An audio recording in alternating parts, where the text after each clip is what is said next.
Hey guys, welcome back to another episode of Crazy D's Equipment. Today we're going to be talking about trade-in.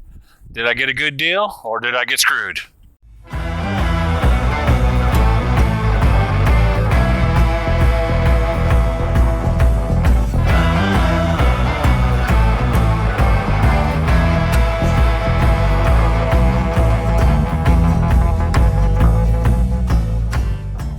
So guys, to give you a little backstory on this, I had a little Kubota tractor.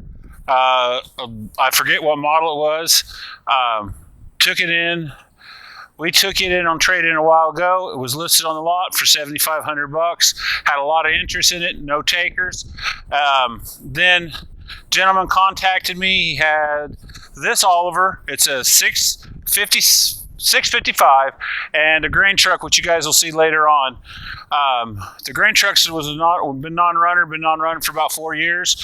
This tractor he hadn't run in a while. Didn't know.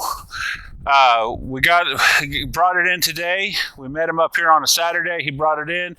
We rolled it off the trailer, and immediately Doc and Junior Mint attacked it and got on it. They couldn't control themselves. It wasn't even totally off the trailer, and they were starting to tinker on it.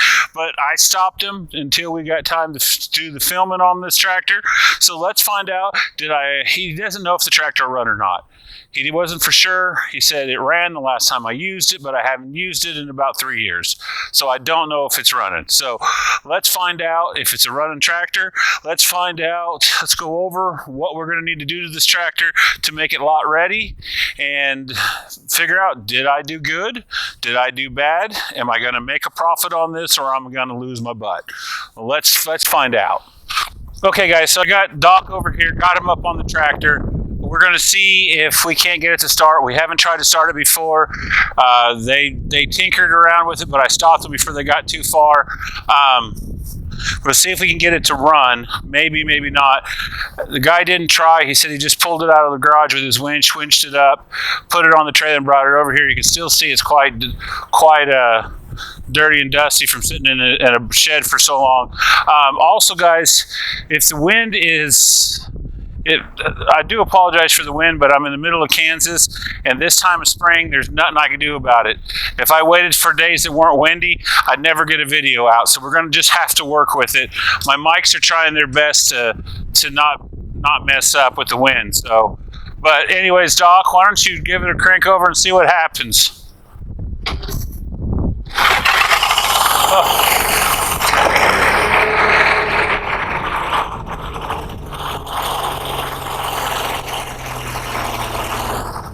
That's pretty damn good for sitting. Why don't you give me backwards, forwards, see how it does in gear?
right, guys. So these are the known things I know I'm going to have to do with this. It sounds like the carb does need a little bit of cleaning up. Maybe just running some seafoam through the tractor or something do some good. I'm missing an awful lot of sheet metal. I'm going to have to find the sheet metal. It needs a very good bath. I'm going to have to either get new seat cushions for the seat or replace the seat, one or the other. The rubber on the tractor is pretty good front and back, so we're not going to have to do anything there. We are going to have to clean this thing from top to bottom, and this is going to keep Grandpa or Dad busy for quite a while doing some serious scrubbing. I think once those things are done, and there's several lines on the Oliver loader that need to be replaced. There's actually a board wired into the other side to hold the loader up, so we could move it around. We thought we were going to have to tow it around. We didn't think it was going to start. I was pretty sure it wasn't going to start. So that shows me that he either ran that carburetor out of fuel the last time he ran this tractor, or he had some stabilizer in the gas, because it shouldn't have fired up that easy.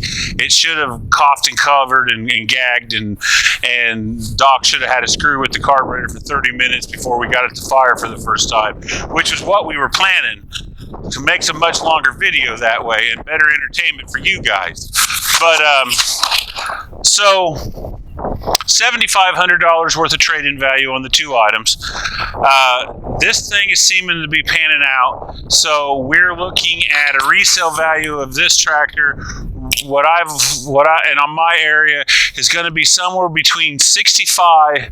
Is going to be somewhere between 45 to 6,500. So most of my sale value in the Kubota would be recovered with this.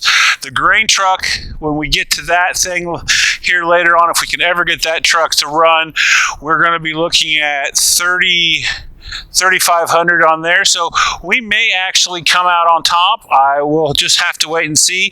Just because the numbers right now say we're winning doesn't mean we'll actually win when it comes to the end of it. It also depends on how much work the other thing needs. So, but anyways, guys, it's not a long video. This is your standard Thursday video, so we will see you guys later on. Thanks for coming in, and don't forget to subscribe.